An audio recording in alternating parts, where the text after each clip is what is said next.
1967 August 12 glacier national park, America. 5 பேர் கொண்ட ஒரு குழு ஒரு ஏரிக்கரை அருகில் கேம்ப் அமைத்து இரவு தூங்க செல்கின்றனர்.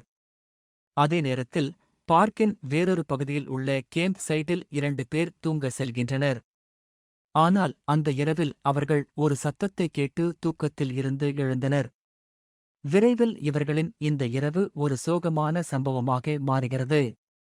இதுதான் நைட் ஆஃப் தி கிறிஸ்டிஸ் கதை.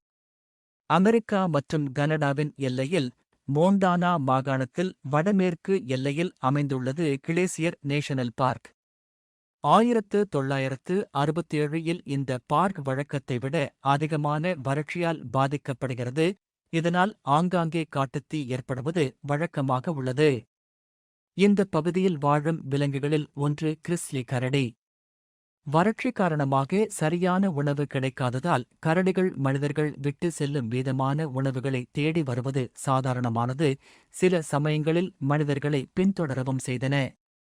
இதனால் பயந்து போன மக்கள் இதைப் பற்றி பார்க் அதிகாரிகளிடம் புகார் செய்கின்றனர். ஆனால் இந்த பூங்காவில் இதுவரை கரடிகள் மனிதர்களை தாக்கியதே கிடையாது. எனவே அதிகாரிகள் புகார்களின் மீது எந்த நடவடிக்கையும் எடுக்கவில்லை. இது ஒரு மிகப்பெரிய தவறாக மாறுகிறது. இந்த பார்க்கில் உள்ளது டிரவுட் லேக் ஏரி.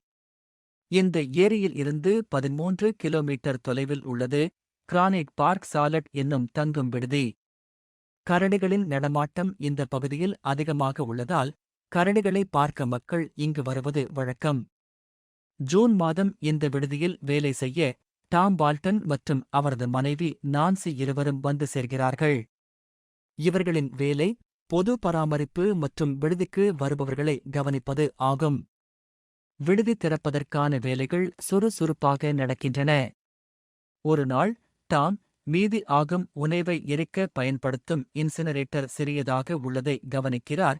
இதனால் மீதி ஆகும் உணவு குப்பை தொட்டிகளில் கொட்டப்படுகிறது. இதனால் கரடிகள் விடுதி குப்பை தொட்டிகளில் உள்ள உணவை தேடி வந்து செல்வது வழக்கமாக மாறியது. இதனால் விடுதி ஊழியர்கள் மீதமான உணவை தூரமாக எடுத்து சென்று அப்புறப்படுத்தினர். ஆனால் இது ஒரு மிகப்பெரிய தவறாக மாறியது. ஏனென்றால் இந்த பகுதி மக்கள் கேம்ப் அமைக்கும் இடம் ஆகும். ஆகஸ்ட் 12 ராபர்ட் கிளைன் மற்றும் அவரது மனைவி ஜேனட் ஆகியோர் பார்க்கிற்கு சுற்றி பார்க்க வருகிறார்கள். வழியில் பலர் அவர்களிடம் கரடிகள் நடமாட்டம் பற்றி சொல்கிறார்கள். இதனால் பயந்து போன ஜேனட் வெளியில் கேம்ப் அமைத்து தங்க மறுக்கிறார். கிரானைட் பார்க் விடுதிக்கு சென்று அங்கே தங்க முடிவு செய்கிறார். அந்த சமயம் டான் கல்லெட் என்பவரை இவர்கள் சந்திக்கிறார்கள். டான் தான் கேம்ப் அமைத்து தங்க உள்ள இடத்தைப் பற்றி இவர்களிடம் சொல்கிறார். ஒரு கேபின் அருகில் அந்த இடம் உள்ளதாகவும் அங்கு கரடிகள் ஏதாவது வந்தால் கேபின் மேல் ஏறி தப்பித்து விடலாம் என்று சொல்கிறார். ஜேனட் கடைசியாக வெளியில் கேம்ப் அமைத்து தூங்குவதற்கு சரி என்று சொல்கிறார். 3 பேரும் திட்டமிட்டபடி கேம்ப் அமைத்து சாப்பிட்டுக் கொண்டு இருந்தபோது அங்கு ராய் டிகாட் மற்றும் ஜூலி ஹெலிகேசின் அங்கு வருகிறார்கள். இருவருக்கும் வயது 19. ஈஸ்ட் கிளாசியர் லாட்ஜ்-இல் வேலை செய்து வருகிறார்கள். ராய் மற்றும் ஜூலி கேம்ப் கிரவுண்ட் எங்கே உள்ளது என்று கேட்கிறார்கள். கிரானைட் பார்க் சாலட் அருகில் கேம்ப் சைட் உள்ளது.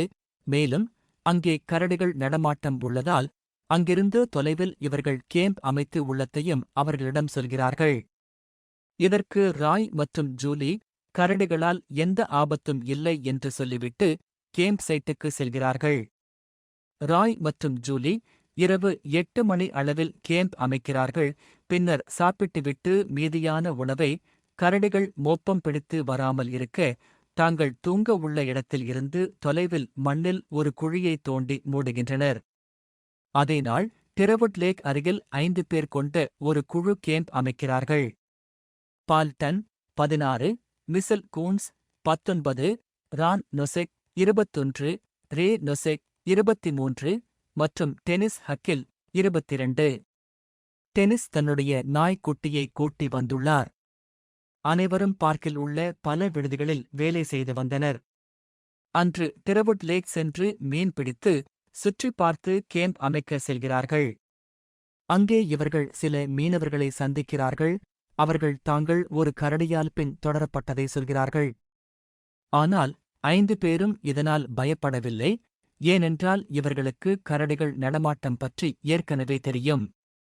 மேலும் அப்படியே கரடிகள் வந்தாலும் மரத்தில் ஏறி தப்பிவிடலாம் என்று இருந்தார்கள். மிசல் தவிர அனைவரும் மீன் பிடிக்க ஏரிக்கு செல்கிறார்கள். 3 மணி நேரம் கழித்து மீன் பிடிக்க சென்றவர்கள் திரும்பி வருகிறார்கள். பின்னர் பிடித்த மீன்களை சமைத்துக் கொண்டு இருக்கிறார்கள். அப்போது மிசல் கேம்ப் ஓரத்தில் காட்டிற்கு பக்கத்தில் ஒரு கருப்பான பெரிய உருவம் வருவதை பார்க்கிறார். உடனே கரடி என்று சத்தம் போடவே அனைவரும் கேம்பை விட்டு ஏரி கரைக்கு ஓடுகிறார்கள். அங்கு வந்த கரடி 15 நிமிடங்களில் மொத்த உணவுப் பொருட்களையும் சாப்பிடுகிறது. தூரத்தில் இருந்து இதை பார்த்து கொண்டிருக்கும் அனைவரும் அதிர்ச்சி அடைகின்றனர். மேலும் இருட்டு ஆகவே வேறு இடத்தில் அனைவரும் சென்று கேம்ப் அமைக்க முடிவு செய்கின்றனர். அந்த கரடி மறுபடியும் வர வாய்ப்பு உள்ளதால் அருகில் உள்ள லேக் மெக்டொனால்ட் ரேஞ்சர் ஸ்டேஷனுக்கு போகலாம் என்று ஒருவர் சொல்கிறார். ஆனால் இரவு வந்துவிட்டதால் டார்ச்லைட் இல்லாமல் செல்ல முடியாது. எனவே வேறு வழி இன்றி அங்கேயே அனைவரும் ஸ்லீப்பிங் பாக்கை தரையில் விரித்து தூங்க செல்கின்றனர். கிரானைட் பார்க் விடுதியில் டாக்டர் ஜான் லிபின்ஸ்கி, அவரது மனைவி ஆன் ஆகியோர் தங்களது குடும்பத்துடன் தூங்கிக் கொண்டு இருந்தனர். இரவில் திடீரென்று ஒரு பெண்ணின் அலறல் சத்தம் கேட்டு ஆன் எழுகின்றார். அந்த சத்தம் வெளியில் இருந்து வருவது போல் இருந்தது. அந்த பெண் தாக்கப்படுவது போல் இருந்தது. கணவர் ஜானை எழுப்பி இதனை கூறுகிறார். ஆனால் ஜான் அது கனவாக இருக்கும் என்று சொல்லிவிட்டு மீண்டும் தூங்க செல்கிறார். சிறிது நேரத்தில் அலறல் சத்தம் மறுபடியும் கேட்கிறது. இதை கேட்டு ஜான் திடுக்கிட்டு விழிக்கிறார். இருவரும் பால்கனி நோக்கி ஓடுகிறார்கள். எந்த பக்கம் இருந்து சத்தம் வருகிறது என்று பார்க்கிறார்கள். அதே நேரத்தில் தங்களது மகள் தெரசாவை கீழே விடுதி ஆபீஸ்க்கு சென்று தகவல் கொடுக்கும்படி அனுப்புகிறார். சிறிது நேரம் கழித்து மீண்டும் பெண்ணின் அலறல் கேட்கிறது. அது இப்போது தெளிவாக கேட்கிறது. விடுதியில் உள்ள அனைவரும் தூக்கத்தில் இருந்து எழுகின்றார்கள். ஜான் டாம் பால்டன் இடம் சத்தம் வரும் திசையை காட்டி அங்கே என்ன இருக்கிறது என்று கேட்கிறார். டாம் அங்கே ஒரு கேம்ப் சைட் இருப்பதை கூறவே அங்கே போய் என்ன நடக்கிறது என்று பார்க்க முடிவு செய்கிறார்கள். அதே சமயம் கேம்ப் சைட்டில் இருந்து தூரத்தில் கேபினுக்கு அருகில் தூங்கிக் கொண்டிருந்த ஜேனட் அதே அலறல் சத்தம் கேட்டு எழுந்திருக்கின்றார். முதலில் ஏதோ வன விலங்குகள் சத்தம் போடுவதாக நினைக்கிறார்.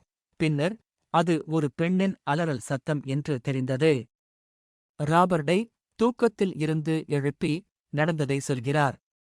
மேலும் அலறல் சத்தம் கொஞ்சம் கொஞ்சமாக குறைவதை கவனிக்கின்றனர். அந்த அலறல் சத்தம் கொஞ்சம் கொஞ்சமாக தூரமாக செல்வது போல் இருந்தது. இரவு 1 மணி அளவில் சத்தம் முழுதும் நின்றது.